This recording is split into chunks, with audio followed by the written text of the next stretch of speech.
वालेकुम दोस्तों। कैसे हैं आप सब? उम्मीद करती हूँ कि आप सब खैरियत से होंगे और आप सबका बेहतरीन रमज़ान गुज़र रहा होगा। अल्हम्दुलिल्लाह आज 15-16 रोज़े गुज़र चुके हैं। काफ़ी आज सैड फ़ील हो रहा था, अफ़सुर्दगी सी थी दिल में। समझ नहीं थी आ रही कि क्या चल रहा है। मुझे यही था कि आज हमारे 15 रोज़े हैं, जब घर आई तो पता चला कि 16 रोज़े गुज़र चुके हैं। तो काफ़ी सैड सैड फीलिंग्स थी कि इतनी जल्दी 16 रोज़े गुज़र भी गए हैं और हमें पता भी नहीं चला। ये इतना प्यारा रहमतों वाला महीना इतनी जल्दी गुज़र गया है और पता भी नहीं चलता। जो खुशियों का वक्त होता है, जो बरकतों का वक्त होता है, वो इतनी जल्दी गुज़र जाता है। बस काफ़ी सैड सैड फीलिंग थी और इसीलिए मैं जाए नमाज़ पे बैठी हुई थी। उठने का दिल भी नहीं था चाह रहा, दिल चाह रहा था इधर ही बैठी रहूँ, जो भी काम है इधर ही करूँ, जितनी देर बैठ सकती हूँ इधर ही जाए नमाज़ पे बैठी रहूँ और जो भी ज़िक्र वगैरह करना है वो इधर ही बैठ के करूँ, क्योंकि इधर बड़ा सुकून मिल रहा था आज बैठ के। दिल भी काफ़ी भरा-भरा सा था कि इतनी जल्दी ये महीना गुज़र है। ईद की खुशी भी थी और रमज़ान के जाने का गम भी था। जाए नमाज़ पे ही बैठे-बैठे जी स्टूडेंट्स आ गए थे, उन्होंने कहा कि हमें टेस्ट बना दें। जाए नमाज़ पे मैंने उनको कहा कि आप लोग भी अंदर आ जाएँ।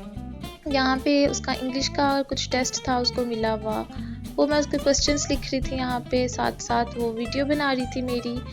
और मैंने कहा आप लोगों के साथ भी शेयर करूँ कि माह रमज़ान का महीना जो है बरकतों वाला है। हमें ज़्यादा से ज़्यादा इबादत करनी चाहिए, जितना टाइम हो सके जाए नमाज़ पे बैठना चाहिए और अपनी जो इबादत की चीज़ें हैं, सूरतें, किताब, कुरान पाक, तस्बीह वगैरह ज़िक्र ज़्यादा से ज़्यादा करना चाहिए। खैर बच्चों को पढ़ाना भी, तालीम देना भी हमारा इबादत का ही हिस्सा है। अगर हम सिंसियरिटी के साथ उनको तालीम दें, उनको सिखाएं, उनको पढ़ाएं, इसका भी अल्लाह ताला अजर देता है, क्योंकि आपको भी पता है किसी को एक हर्फ सिखाना भी कितने सवाब का काम है। तो ये भी हमारे लिए ब्लेसिंग्स हैं कि अल्लाह ताला ने हमें इसके लिए चुना कि हम जो अपनी मालूमात, अपनी तालीम है वो दूसरों तक पहुँचाएँ। काम शाम कर रही थी और वहीं मम्मा ने मुझे बोला कि जाके किचन में ज़रा खाना रखा हुआ है उसको चम्मच लगाओ। मैं आ गई चलते चलते। यहाँ पे मुझे नहीं था पता आज क्या बन रहा है खाने में। किचन में आके ही मुझे पता चला कि जी करेले पक रहे हैं और साथ में करेले चिकन का सालन बन रहा था आज। क्योंकि हांडी में करेले पक रहे थे, हांडी का ढक्कन जो है इस तरह रिमूव नहीं होता, सो इसके लिए कपड़ा पकड़ना ज़रूरी होता है काफ़ी, क्योंकि इसको थोड़ा सा भी हीट अप करो तो काफ़ी ज़्यादा गर्म हो जाती है हांडी। ज़्यादातर हम खाना अपना हांडी में ही बनाते हैं, अकॉर्डिंग टू मामा के हांडी में खाना बहुत जल्दी बन जाता है और बहुत सॉफ्ट बनता है, और वाकई ऐसा है।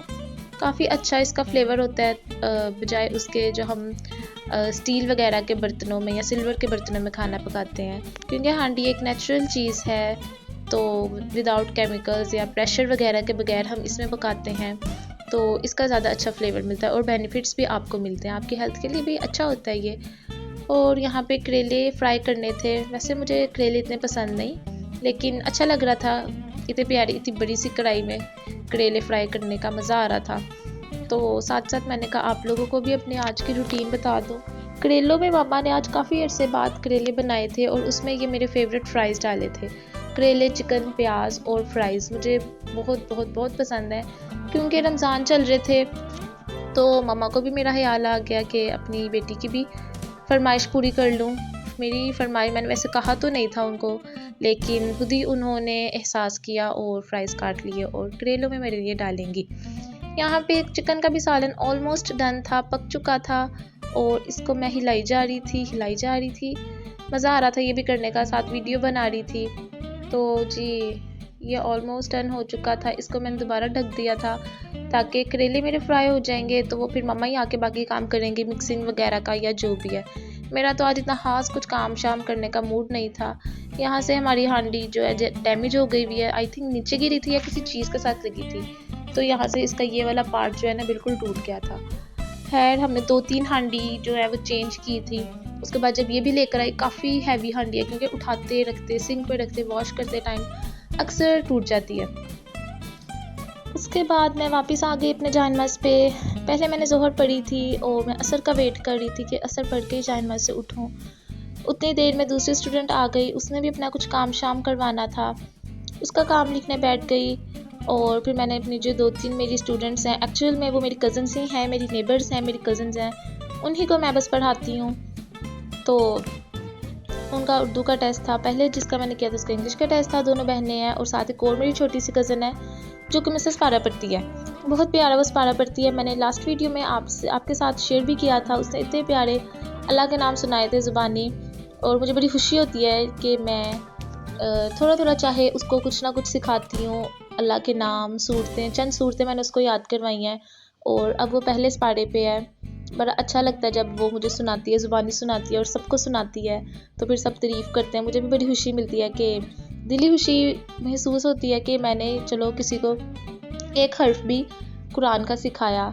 तो आप लोग भी कोशिश किया करें कि आपके जो छोटे बहन भाई हैं, कोई करीबी कज़न्स हैं, रिश्तेदार हैं, तो उनको आप लोग ऐसी छोटी छोटी जो है चीज़ें करके स्वाब कमाया करें। यहाँ पे मैंने अपना सारा सामान रखा हुआ था, बच्चों का भी और अपना पढ़ने का, अपनी पढ़ाई का भी सामान रखा हुआ था। इस पारे कुछ कार्ड्स वगैरह थे सूरतों वाले, नमाज का तर्जुमा था उसमें, और ये तस्बीह वगैरह थी जो मैं साथ साथ अपनी पढ़ाई कर रही थी।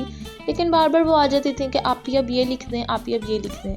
सो उनका काम भी ज़्यादा ज़रूरी होता है करना। उसके बाद साथ साथ ये रीडिंग के लिए मेरे पास मेरी कज़न आ गई थी। अब इसके मैंने कहा रीडिंग भी रिकॉर्ड कर लेती हूँ।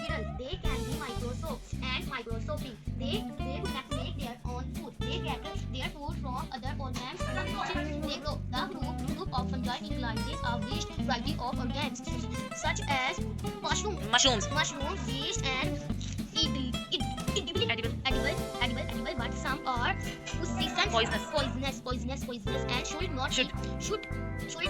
should not be eaten. For yeast is a fungus used in making bread and some antibiotics. Some fungi can spoil food. Fungi can also grow in the human body and can cause skin infection like ringworm and thorns. Food you need to keep your skin clean to avoid such disease. Role of microorganisms in decomposition. अच्छा जी, तो वो काम शाम करके reading वगैरह सुन के मामा ने मुझे ऊपर भेज दिया कि थोड़ा सा काम था ऊपर करने वाला। उस दिन की मैंने बेडशीट भिगोई हुई थी पानी में, सरफ में, सो आज उसको वॉश करना था।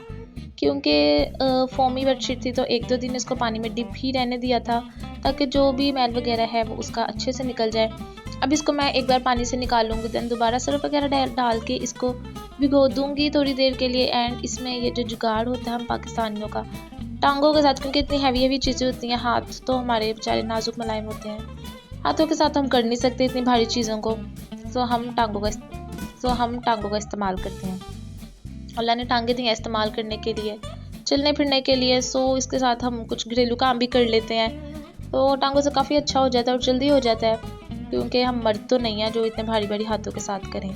सो जी जनाब, आज की इफ्तारी का ये मेन्यू था हमारा। ये हमारे नेबर्स ने हमें गोलगप्पे बनाकर भेजे थे। अफ्तारी में कुछ ना कुछ हम भेज देते हैं हर रोज़, या कुछ ना कुछ वो भिजवा देते हैं, तो बड़ा अच्छा इस तरह रहता है, बड़ा अच्छा टेबल हमारा सेट हो जाता है। और खुशी भी होती है कि आज हमने ये बनाया था और उन्होंने वो बनाया। सो इस तरह वैरायटी भी हो जाती है और रोज़ कुछ ना कुछ हम लोग शेयर करते रहते हैं आपस में। आप लोग भी अपने कज़न्स के साथ या अपने नेबर्स के साथ लाजमी अफ्तारी में शेयरिंग किया करें। एक तो वो हमारे नेबर्स हैं और दूसरे हमारे रिलेटिव्स हैं, तो इस हिसाब से भी हम लोग ऑलमोस्ट रोज़ ही हमारी शेयरिंग होती है, एक दूसरे के घरों में कुछ ना कुछ अफ्तार के लिए जाता है। अपने घर में हमने फ्रूट चाट रेडी करनी थी, आज दही की फ्रूट चाट बना रहे थे और उसमें मम्मा ने मुझे ये चीनी, नमक, काली मिर्च वगैरह ऐड करके दे दिया था। मैंने इसमें बाकी काम करना था। इसमें मैंने पहले जी एप्पल काट लिए थे अपने एप्पल, इसमें 2 से 3 अदद एप्पल्स मैं डालूँगी। यहाँ पे कचरा भी एक ही प्लेट मुझे अनफॉर्चुनेटली मिली थी जिसमें मैंने उसी में सारा काम करना था, क्योंकि मैं बहुत थकी हुई थी आज। ऊपर जो बेडशीट का काम करके आई थी, मेरी टांगे काफ़ी दर्द हो रही थी, जिसकी वजह से मेरे में उठने की हिम्मत नहीं थी अब कि मैं उठूँ और जाके एक और बर्तन लेकर आऊँ और सारे काम करूँ। सो मैं मामा से ही करवाती थी, उन्होंने मुझे जो जो ला के दिया, जैसे जैसे ला के दिया मैं उसी तरह काम करती थी। यहाँ पर मैंने कुछ बनानाज ऐड किए, एप्पल कटिंग कर लिए थे मैंने, दैन बनाना ऐड किए। बनाना 2 एप्पल्स में ऑलमोस्ट 6 बनानास मैंने ऐड कर लिए थे, क्योंकि बनाना सॉफ्ट होते हैं और बनाना की क्वांटिटी हमेशा फ्रूट चाट में ज़्यादा अच्छी लगती है। इसमें आज मैंने 2 ही चीज़ें डाली थी और कुछ भी एक्स्ट्रा नहीं था डाला, क्योंकि दही की फ्रूट चाट थी और इसमें मैं नट्स वगैरह भी नहीं थी ऐड कर सकती, क्योंकि दही की फ्रूट चाट थी। और ये हमारी आज की फ्रूट चाट की आज की इफ्तारी की हमारी फाइनल लुक। यहाँ पे ये कुछ हमारे नेबर्स ने भेजे थे और कुछ हमने खुद मेन्यू बनाया था। बहुत मज़ेदार सा हमारा इस तरह टेबल रेडी हो जाता है। सो आप लोग को हमारी वीडियो पसंद आती हो तो लाजमी लाइक करें गाइस, शेयर करें और सब्सक्राइब करें और हमें दुआ में याद रखें। और इंशाल्लाह हम भी आपको दुआ में याद रखेंगे और आपके लिए अच्छे से अच्छी कोशिश करेंगे कि अच्छा अच्छा कंटेंट आपके लिए लाया करें, ताकि आपको हम बोर ना किया करें। अच्छी अच्छी कुछ ऐसी चीज़ें लाएँ, मालूमाती चीज़ें लाएँ जिससे आपको फ़ायदा मिले। वीडियो को लाजमी सब्सक्राइब करें, शेयर करें और लाइक कीजिए। अल्लाह हाफिज़।